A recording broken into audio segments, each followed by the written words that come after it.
nasenga na mboka nini ye, naluka na ndakwa nani ye, papa nyonso na bana na ye, yanola losambo na ngai. Nasenga na mboka nini ye, naluka na ndakwa nani ye, mama nyonso na bana na ye, yanola losambo na ngao na ngao.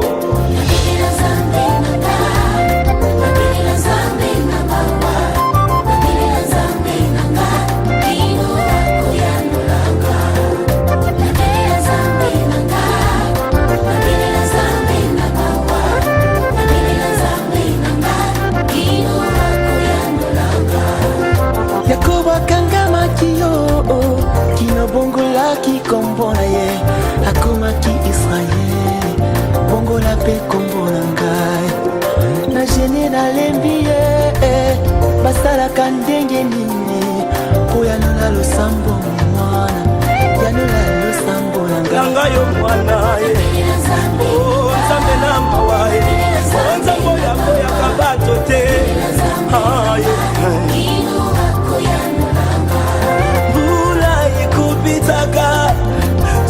Suka yeko katanaka utu atamoli tongo ekotanaka Yesu na ngai. Matanga nini na mokili oyesanga suka yukapasa motema pasi yakankolo wapio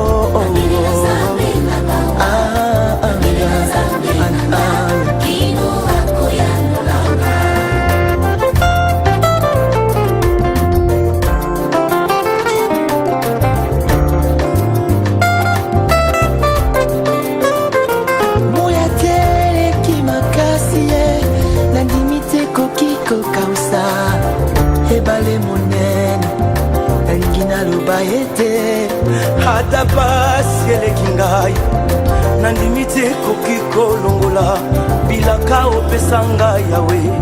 Natingami se bilaka na yo, bilaka na yo Yesu, nabelela yo Yesu, oyoyoyo okoyanola ngai. Kanisa yo mokolo baki ye, usanzambe ya bana bitikyo, mobali ya bavevi nyonso bobosani yango te. Bana bitike baza konyokwama, bakomi kolala libanda loboko na litambo. Kolo oza wapyo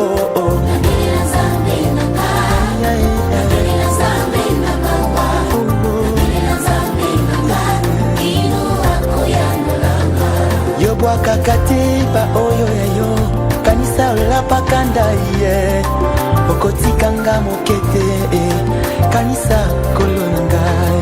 Tala mokile bwaki ngai, bamoninga moto pamba, nalibwaki na se ya ekolusu, koluka ngolu na yo, ngolu na yo, ngolu na yo,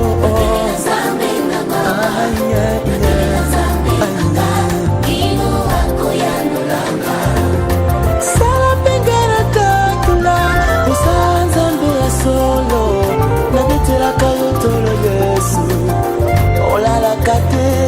Kala bakoni kotuna ngai, wapi nzambe na yo, otelemaka moto na suka, moto na suka Yesu.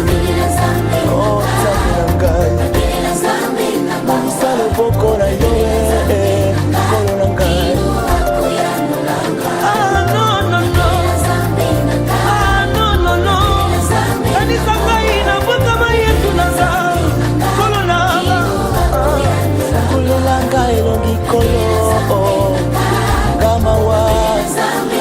Kaka moyenge beleke kolona ngai, itima posa yo.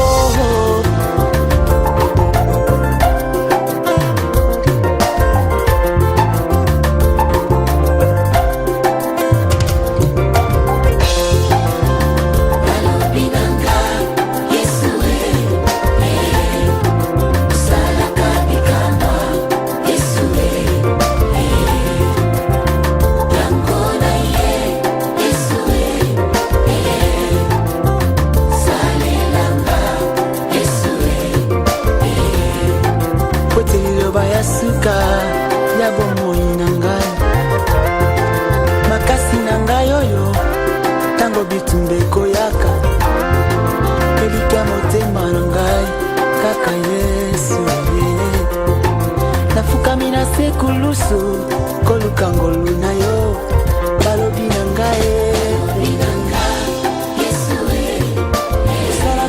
kamwa ye kolo yambanga lelo epai na yo usalela ngaye kolo elikia ebungai yesuwe natikala na suka mboka olukango luna yo yayaye loboko na litama nani akosalisa ngai mawe koma voise na ngai nani akosunga ngai papa sekoma moninga na ngai nani akotalanga ta na miso akolaka na pasio akoma pe bato bazanga pe babotio bakoma pe bakondio balobio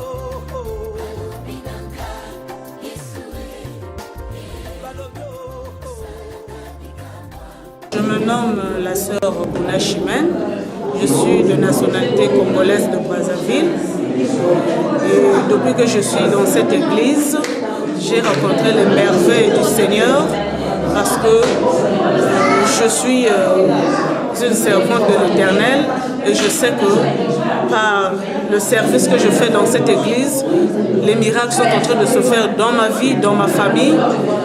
Et en cela, je vous invite aussi à pouvoir venir partager cela, des merveilles, de la gloire qui se manifeste ici.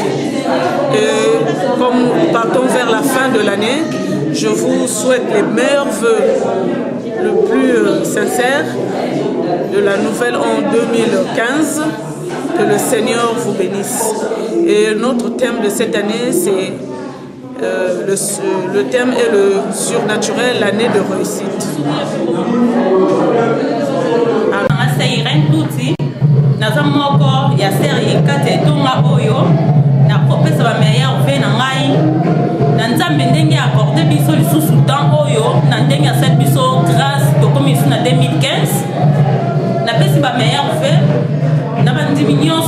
Il y a l'église, il y a pasteur Patrick.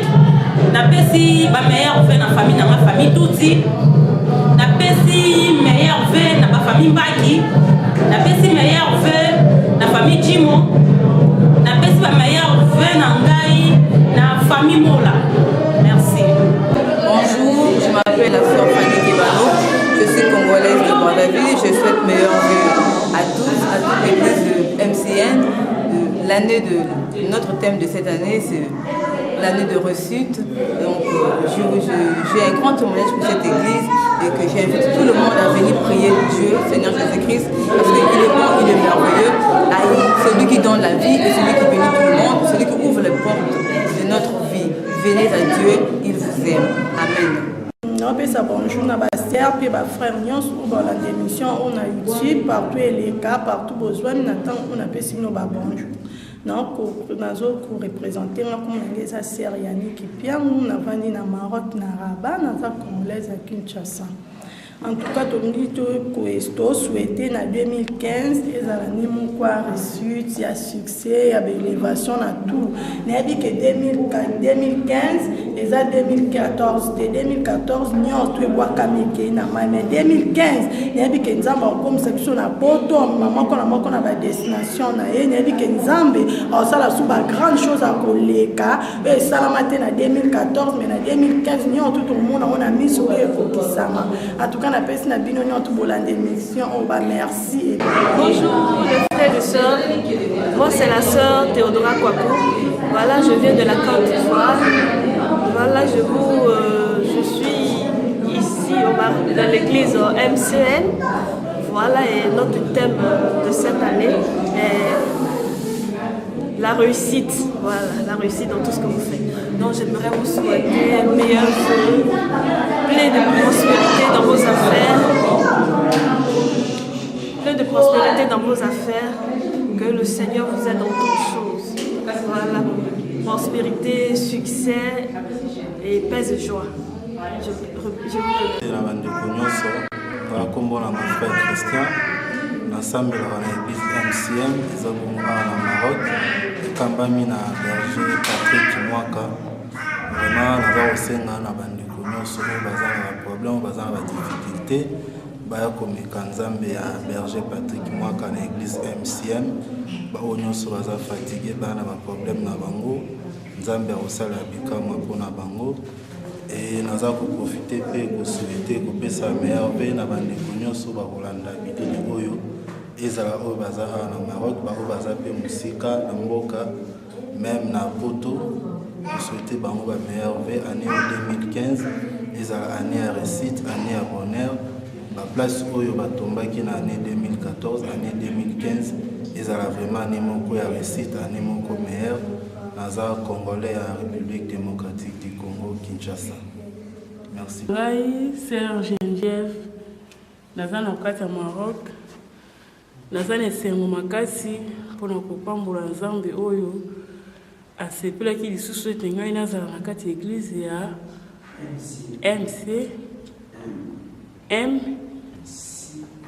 MCM.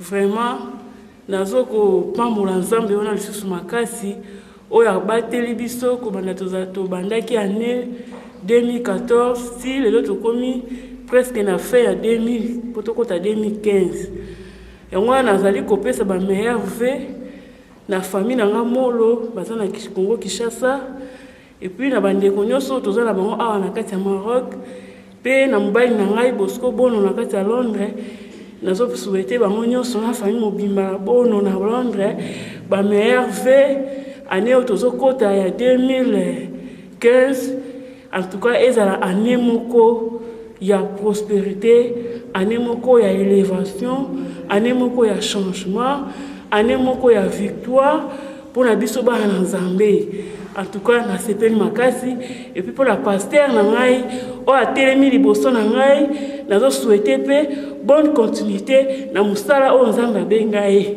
na kombo na Yesu amen. Moi c'est bonsoir Crépin, je suis des Centrafricains. J'aimerais vraiment souhaiter bonne année à tout le monde. Je souhaite bonne année à tous le membre de l'église MCM, que Dieu fasse sa miséricorde pour eux, pour nous tous, et que la nouvelle année soit merveilleuse pour nous tous, et que Dieu ouvre la porte pour tout le monde. Et je vous remercie beaucoup.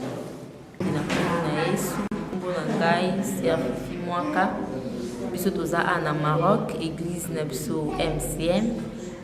Musala ezokende bien na ngolo ya Nzambe, Nzambe azosunga kandi bozomona boye.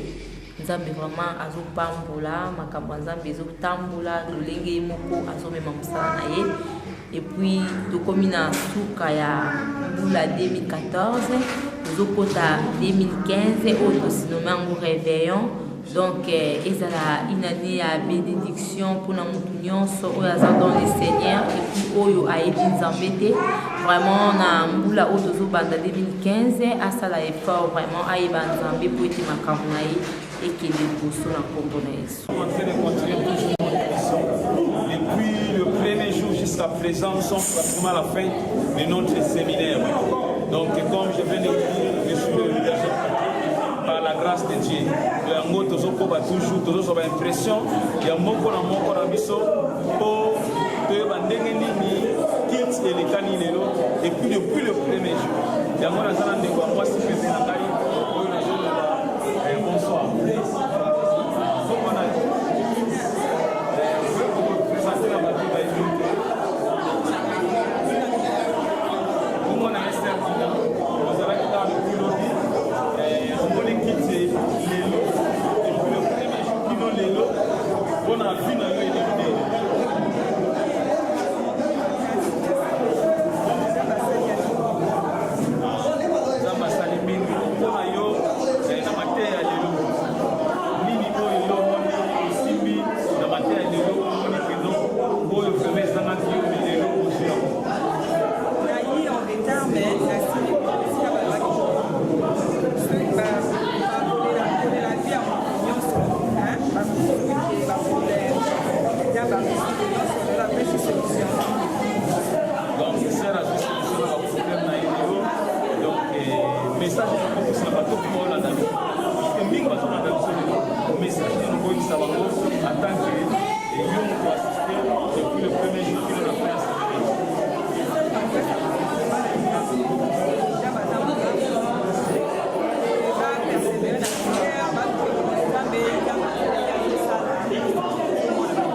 tous.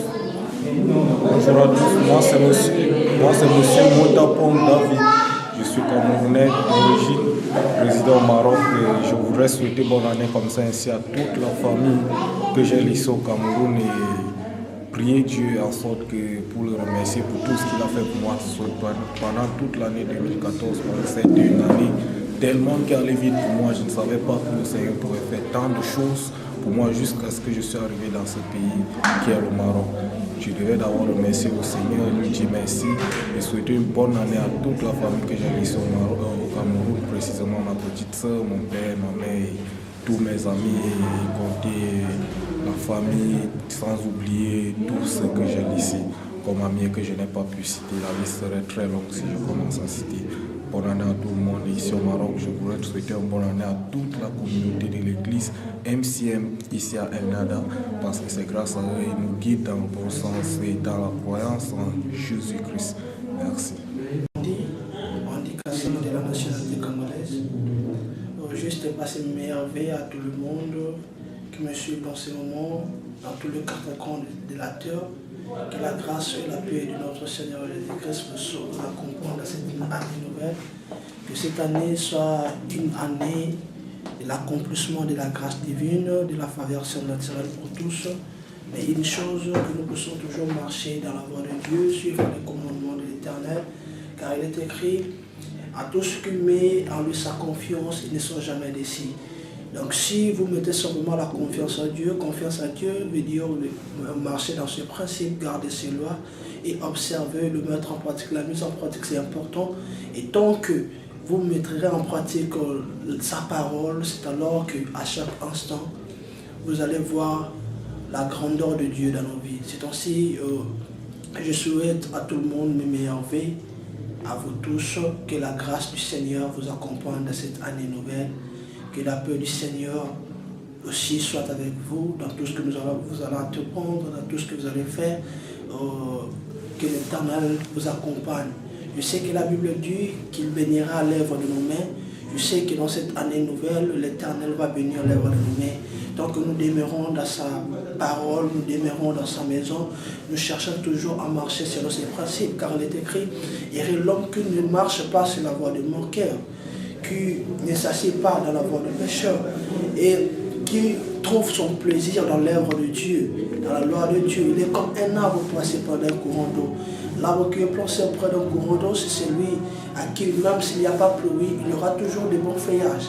C'est ainsi que l'eau nous signifie la parole de Dieu. Faisons toujours confiance à la parole de Dieu, demeurons toujours comme nous dit Habakkuk. Habakkuk dit, même sur la promesse de l'Éternel tardée, il faut toujours se tenir là. Se tenir dans la promesse de Dieu, se tenir dans la maison de Dieu, nous donnera la confiance de garder toujours ce que Dieu a dit pour nous. Car je me souviens encore de l'histoire de Joseph. Malgré les circonstances, malgré les problèmes, malgré le mire qu'il était dans la prison, mais rien ne lui avait empêché en sorte qu'il puisse vivre la gloire de Dieu dans sa vie. Malgré tout que les rêves qu'il avait eu à l'âge de 17 ans, mais pour la réalisation de ces rêves-là, c'est vers le 30e année que Joseph avait trouvé grâce qu'il puisse encore voir la réalisation de ses rêves. Ce que je pouvais dire comme par ces messages, c'est que même sur ce que Dieu a dit dans nos vies, même si ça a tardé, ayons toujours confiance à ce Dieu-là, demeurons toujours dans sa présence. Quelles que soient les circonstances qui nous arrivent, la Bible dit Dieu ne permettra pas que nous soyons tentés au-delà de nos forces, ou soit que nous soyons approuvés au-delà de nos moyens. Mais en tout, il va nous donner la force de le surmonter. C'est ainsi qu'il nous donne la force. Mais tant que nous demeurons avec lui, si Joseph avait laissé Dieu dans sa vie, il ne pouvait pas être à la place qu'il a été placé en Égypte. Mais tellement qu'il avait Dieu en lui, c'est alors qu'il demeura avec Dieu et Pharaon lui avait levé. C'est ainsi que demeurons ensemble avec Dieu pour que cette année, du début jusqu'au 31 décembre, du 1er janvier au 31 décembre, ça soit toujours une année de grâce sur grâce, de grâce sur grâce, et sachant que l'Éternel vient. Et ces choses-là doivent toujours nous interpeller. Malgré tout que nous cherchons à voir sur cette terre, Dieu vient. Gardons toujours nos foi à l'Éternel, car le royaume des cieux nous attend aussi. Que le Seigneur vous bénisse. Merci encore. Vous pouvez se présenter.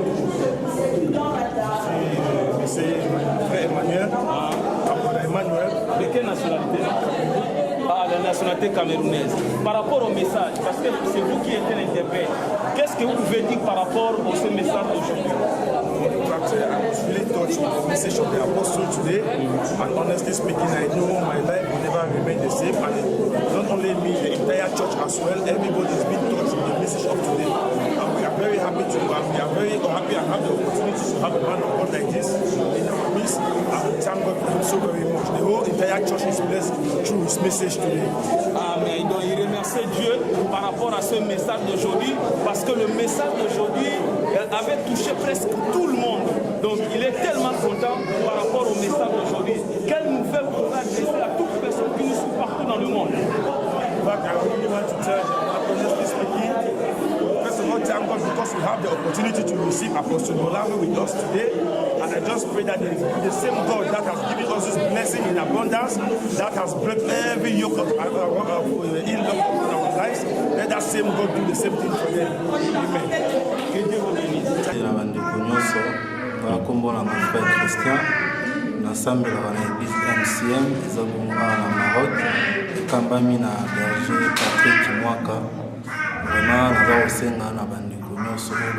problème, des difficultés. Comme Kanzambe à berger Patrick Mwaka na l'église MCM, nous sommes fatigués, nous avons des problèmes na bango, Nzambe a aussi la bikama pour na bango. Et nous avons profité pour souhaiter que ça meilleur vie na bandeko nyonso ba Rolanda bideli oyo ezala oyo bazara na Maroc ba oyo bazape musika na mboka même na poto souhaiter bango ba meilleur vie année 2015 ezala année à réussite année à bonheur ba place oyo batombaki na année 2014 année 2015 ezala vraiment année moko ya réussite année moko meilleur Naza Congolais à la République démocratique du Congo, Kinshasa. Merci. On était avec elle hier, on avait débuté le séminaire jusqu'aujourd'hui. Nous sommes pratiquement à la fin de notre équipe. Donc c'est mes sœurs et à qui je vais dire bonsoir. Comment vous appelez? Comment vous avez trouvé le message d'aujourd'hui? Message d'aujourd'hui. Qu'est-ce que vous avez noté dans le message?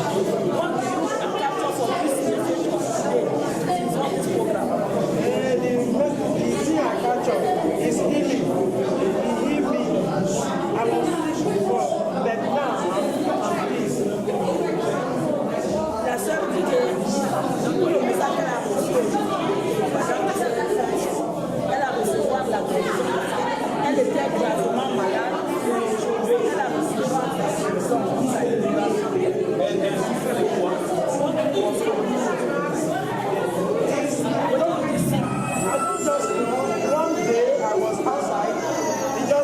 Somebody chewed me. That's the arrow. I fell down. Before I get to Shada, elle dit qu'elle ne sait pas ce qui s'est passé. Il y avait un jour qu'elle était dehors. Elle marchait après. Elle a senti comme si quelqu'un l'avait piqué un lance.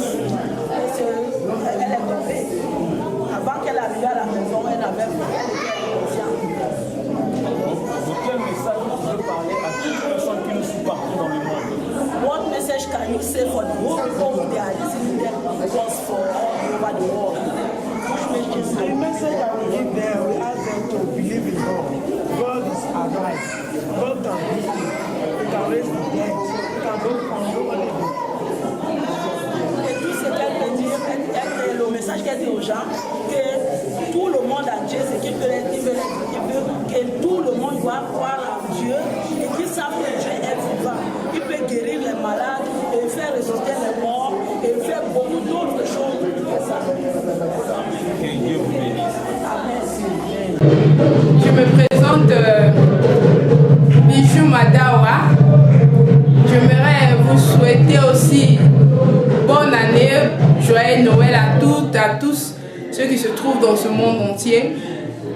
À ceux aussi qui n'ont pas des parents, les enfants orphelins, des mamans veuves, ceux qui ont perdu des enfants, des familles, donc je les souhaite joyeux Noël et bonne année. Je vous viendrai à cœur pour vous annoncer la parole de Dieu aussi. car même si tu as perdu, car l'Éternel va toujours te le rendre, parce que c'est lui qui est le Dieu qui donne et qui reprend. Quand il reprend, dis gloire à Dieu. Donc je vous souhaite bonne année, heureuse année souhaitée par Bijou Madawa, et je vous encourage vraiment de chercher le visage du Seigneur, car lui il est là pour nous réconforter, pour nous donner la joie où on avait perdu, pour nous donner la paix qu'on avait perdue et rendre le sourire que nous avons perdu toute notre vie, car vraiment je vous invite à aimer le Seigneur. Merci. Et non, salut frère Alpha, il y a l'église MCM, il y a Berger Patrick. Bon, ça va meilleure vie dans la famille, surtout il y a famille chrétienne surtout, partout Bazali, dans la mine qui non, année 2015, beaucoup d'amour, année où il y a prospérité, il y a faveur, la grâce, il y a bénédiction pour nous. Alors, année surtout on a fait ce qu'on a dit à moi, pour l'année 2015, et que ça m'a la grâce à nous.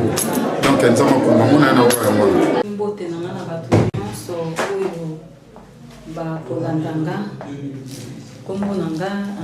Sœur Martine Londolé, naza congolaise, naza na Maroc, na sambelaka na église MCM que la kisi mission chrétienne de la moisson. Tosambelaka awa na bisungi ya Nzambe azosunga biso ezotambola malamu na ngolu na Nzambe. Nalingi na souhaité bandeko nyonso bakolandanga ba meilleur vie na famille nanga, meilleur vie na ba pasteur bakambi na biso o basungaka biso na kati na église oyo MCM. Na pesi susu meilleur vie na ba mama nyonso o tosanganaka na kati na etonga oyo ba sœur ba frère nyonso ba meilleur vie en tout cas année oyo ezala année oyo ezala année ya ba accomplissement oyo ya ba promesse Nzambe aprometa bino ekokisama na kombo na Yesu Masiya. Nalingi koloba ke Yesu aza malamu mpona biso, ayaki akufaki mpona biso bato ya masumu tozwa lobiko. Soki oyebi Yesu Masiya te aza na posa na yo, alingi yo lolengo ozali yaka, Nzambe wana alingi yo. Alingi yo oyamba ye azala kolobe mokonzi na mobikisi na kati ya bomoi na yo. Yesu aza malamu. En tout cas, on a l'ingaki na loba yangoana. Merci beaucoup. Kimia na Nzambe, kama na Nzambe elanda bino na kombo na Yesu. Merci Mosali Nankolo, ndenge opesinga parole na mokolo ya lelo mpona kosola na bandeko congolais. D'abord naza kofélicite yo na effort nyonso oyo oza kosala mpona ke peuple congolais bakoyebaka liloba ya Nzambe ntango nyonso na kati ya etonga oyo. Nazali mpe na mawa mingi mpona bandeko na biso bakufi na mai 24 congolais bakufi ezali mawa mpona biso. Normalement toza na deuil national, mais mpona makambo etali bakongolais nyonso na mbula tozokende ya sika esengeli moto nyonso azwa mokanda baopesa carte de séjour, moto mosusu nyonso azwa passeport akende ambasade asomba passeport koyebisa ndeko na yo na poto atindela o prise en charge obima na voie normale. lokola bakonzi ya mboka oyo bapesi biso opportunité ke tokozwa mikanda ya carte ya résidence totambola tout droit ndenge Nzambe alingi, ndenge mpe bato ya mboka oyo balingi. Nakanisi oyo nazali nango important ya koloba mpona bakongolais yango wana. Epuis bakongolais batika kokima centre, ifo congolais fo azonga na centre, ifo kozonga na éducation de base. Ntango tozalaki na mboka, ntango tozalaki bana mike tozwaki mateya ya avant tolia hostie, avant kolia commune tolanda mateya wana parce ezalaki éducation baparent batindaki biso tozwa totambola nango epai oyo toza kokende totika kobima koboya makambo oyo balakisaki biso de base. Faut tozonga na kati ya base. On a souhaité bino ba meilleur vœu, bonne année, bonne mbula sika, toyeba Nzambe, et puis tosalisaka tolingana, et puis napesi bana Afrique nyonso mbote, tozala ini, tozala bomoko, l'union fait la force. Merci mingi. Bonjour, bonsoir, na bandeko nyonso baza kolanda ngai na ngonga oyo na bisika nyonso bazali. Donc nakobanda nano na lingala mpona koloba mbote na bandeko nyonso baza kolanda ngai na ngonga oyo. Naza koprofite na occasion oyo comme ce 25 décembre c'est Noël, comme de la coutume pour passer le meilleur Nangai. Là déjà il fallait que là se présenter, je me nomme Fulgence Congo. Nous allons responsable et social de l'église MCM. Je présente mes vœux le meilleur à notre berger Patrick Mwaka ainsi que sa femme Maman Fifina, moi Nabango Bene. En même temps, on a tous les membres de l'église, Pasteur Pichou, le frère Chico Isayana et tous les frères et sœurs membres de l'église MCM. Je profite aussi de l'occasion en tant qu'un des leaders Yamboka Maroc dans la résistance congolaise.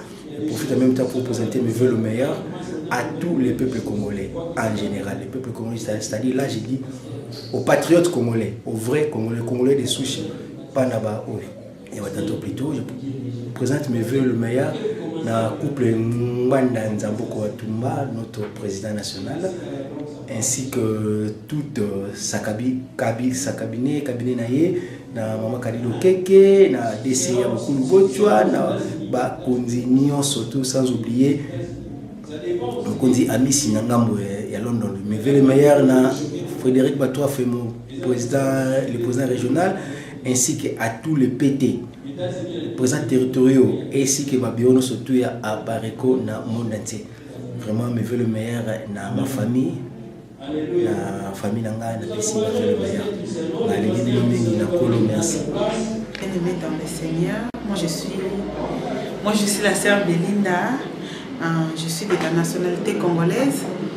Donc, moi je prie ici à MCM, donc je sers Dieu aussi ici, donc je vous souhaite des vœux de bonheur, de grâce, de prospérité, que Dieu vous bénisse, que Dieu vous garde et que Dieu vous donne tout ce que votre cœur désire.